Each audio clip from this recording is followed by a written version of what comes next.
Hey guys, Jules here for WhatCulture.com, and let me tell you something, brother.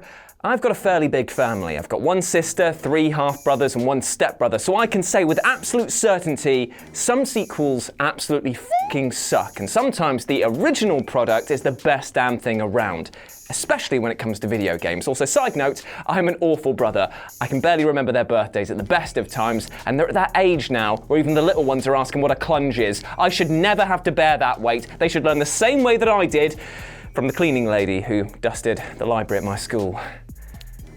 All right. Now, sometimes sequels can be absolutely bloody brilliant. I mean, Sonic 2, Super Mario 64, Power Stone 2. Oh my God, Power Stone 2. I love you so fucking much. These built on the original. They improved, they listened to fan feedbacks. But the games that I'm going to talk to you, pale, oh so pale kids today, took all of that feedback, chopped it all up, real fan, melted some wax into it, and then bunged up every single orifice they could so that they could become immune to criticism ever again.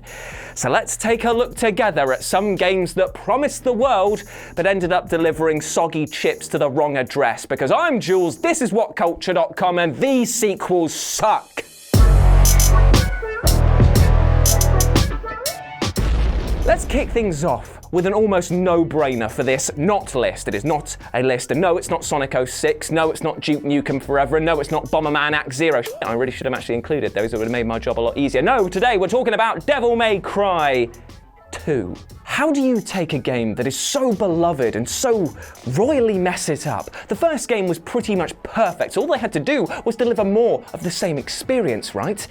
Well, here's what I think happened in that boardroom meeting at Capcom when they greenlit this bloody game. Actually, I've just realized in order to do this skit, I need another person. And I can't remember what happened to Rich. They thought you. Oh yeah, he died. I've got more where they came from.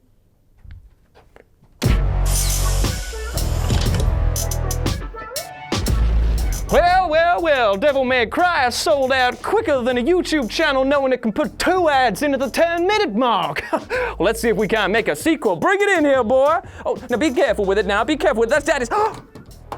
You dropped it, you buttered goose. Don't worry, boy. I'm sure it's fine. I'm sure it's fine. Oh no. It's got so much stuff on it. What's this? What have you got on it now? Oh, what's this? Combat that's less satisfying than being rimmed by a pineapple? Large, open, and bland spaces instead of tight and detailed environments? Oh, dang it, boy. You've even managed to break Dante so he barely even talks. Oh, look at what you. Oh, man. Oh, damn. Sorry, sir. Maybe we can get Hideki Kamiya, the game's original director, back on board to help fix it. Are you kidding me? I thought you did acting. No, don't bother him now, boy. I'll tell you what, you grab that wad of paste over there, and let's get to work. Well, there we have it, boy. Devil May Cry 2. In The Last of Us case for the PS3 that doesn't exist at this point. It's the best I could find. Moving on. I mean, sure, yeah, it's got next to no challenge. A second playable character that's basically just a recycling of Dante's stages. And yes, I couldn't exactly get the bosses right, but you know what? I'm damn proud of what we've achieved here today. I'm legally obliged to say yes. That was actually much better. Oh, thanks. Anyway, let's go celebrate and wrap some whiskey around them little goosey lips of yours. I'm gonna butter up your bread, boy. Thank you so much. Thank you very much. Thank you so much. Yes, Dry Toast Productions will be here all week. Thank you very much. Yes, yeah. Bus change home. Oh, what's that? Jules is about to rage on a game that some of you might actually like. Well, I'll tell you what, friend. I will give you as long as the loading time for the Wrath of Cortex on the PS2 takes for you to register your complaints to me, and I will read all of them, I promise, as long as you start your defense with, "Listen, you snowy egg." Okay, your time begins now.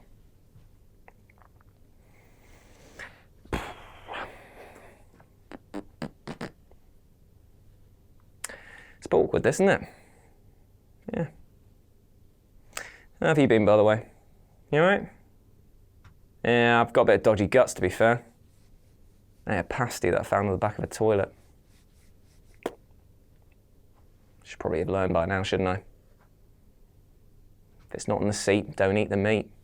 Right, and we're back. See what I mean? Imagine that every time that you want to jump into a new level. In the original trilogy, you were able to just jump into a level and be spinning to your heart's content within seconds. Here, well, I've had class action lawsuits move quicker than this game, and they've caused me a lot less emotional stress for sure. And also, just putting it out there, these graphics suck, as every ounce of charm and vibrancy has been lost in the transition from PS1 to PS2. This was meant to be the leap up for the series, showcasing how it could handle the new hardware, but it comes across feeling weaker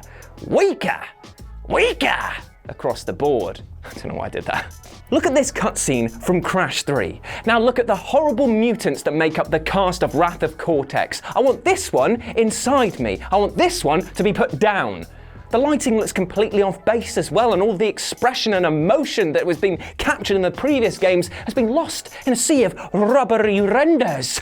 And what's that on their hands? What's going on with their hands? Ew, stop it, gross! Ugh. If looking at this game wasn't bad enough, it somehow plays even worse. In some levels, the camera is so far away that it feels oddly disconnected. Other times, it's too close and low, meaning that you can't really line up your jumps properly. And sure, the game does have you performing a ton of different actions like driving and flying and ball, but none of these things have been fleshed out. Wrath of Cortex heard that variety is the spice of life, but instead of cooking with them, it's just been smoking them instead. It was always going to be a hard task for a new studio to emulate what Naughty Dog did with the first 3 games. But this is less a case of throwing stuff at the wall and seeing what sticks, and more just throwing everything the game had in the hopes of trying to con the public. And also, one more point, f*** this game for giving you the sneak ability as its first power-up, an upgrade that has no benefit whatsoever, apart from sneaking on nitro crates that only exist because of lazy level design. Absolute Bandicoot bullshit.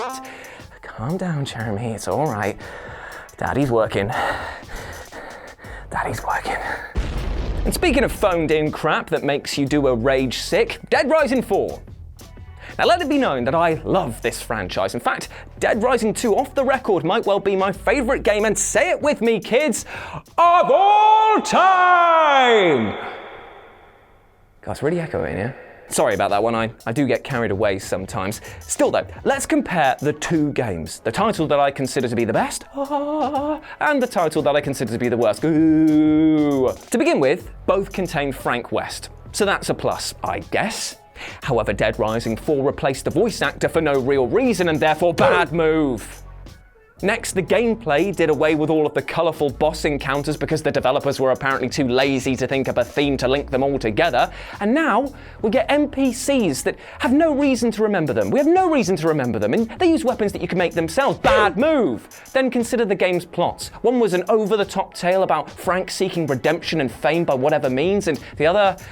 well, it kind of tries to sell the same tale, but with a needless amount of grit and po-faced moaning, making it feel like tonal opposites to the actual gameplay. Bad move! And finally, and this puts the crinkle in my pickle, Dead Rising 4 screamed its very loud, on-the-nose message about Christmas consumerism, while at the same time being a game sold at Christmas. The sheer irony of telling people that they buy too much crap when your game is literally full of it baffles my bonce. And you know what, kids? It's a fucking bad move. And speaking of bad fucking moves, let's talk about the absolute state that was Tony Hawk's Ride. How the hell did anyone think that this was going to work?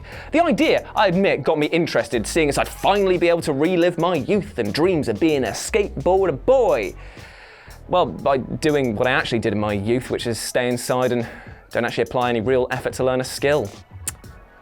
Shame it never worked out. Tony Hawk's Ride, ironically, was riding the end of a wave brought in by plastic fantastics like Rock Band and Guitar Hero, giving players yet another lump of carcinogenic crap to fill up their homes with. The board controller is quite possibly the worst thing that I've ever had to play, and I include your mum's saggy tits in that list. Seriously, it's like oatmeal in a sandwich bag. Grim, and also, that is my one per list, but it's not a list, so let's move on.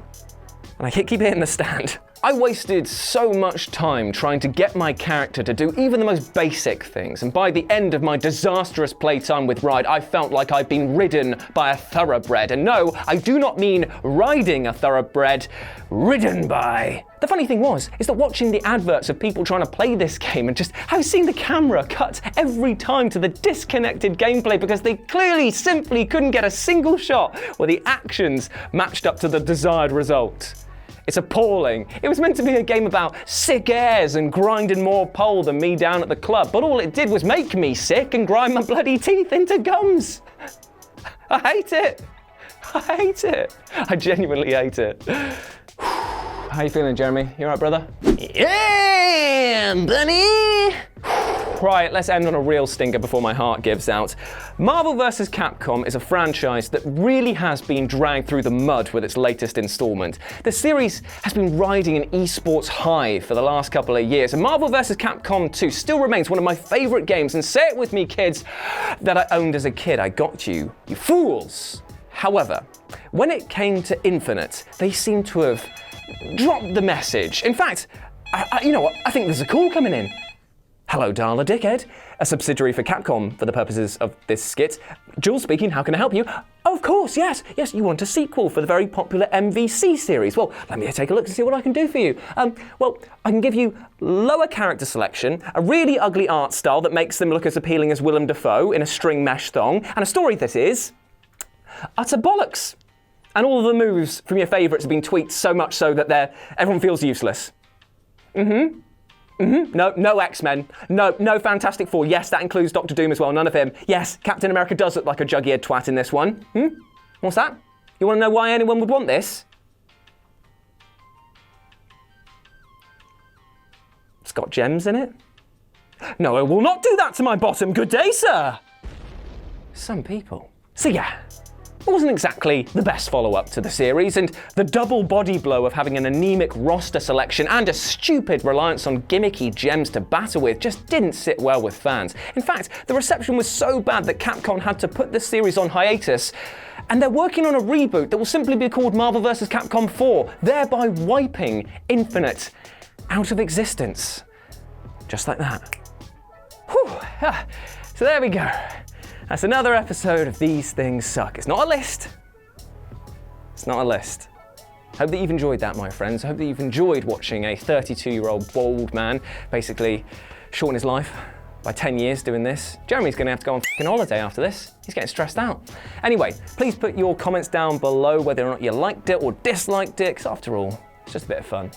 Just a bit of fun watching me get angry. Anyway, hope that you have a fantastic day, whatever you are getting up to, because you know what, my friend, you're a fucking legend, and you deserve 3 things: love, happiness, and success. Because each and every human deserves that, all right? If you're struggling with attaining those 3 goals, then remember, you are not alone. You are never alone with these things.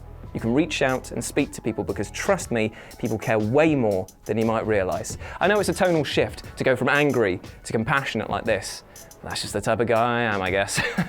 Anyway, I hope you have a fantastic day. I love you all from the bottom of my black heart. You can go follow me at RetroJ with a 0 over on Twitter. But there's one more thing I want to plug. That is the tireless work of Rich. I berate him a lot, but he's a fucking good editor and a really good friend as well. And also one more thing to plug. I also have a board game channel, which you should check out, called Live and Let's Dice. Honestly, it's going to be brilliant. It's WhatCulture affiliated, but not with any of their branding or fingers in the pies. So yeah, it could be fun.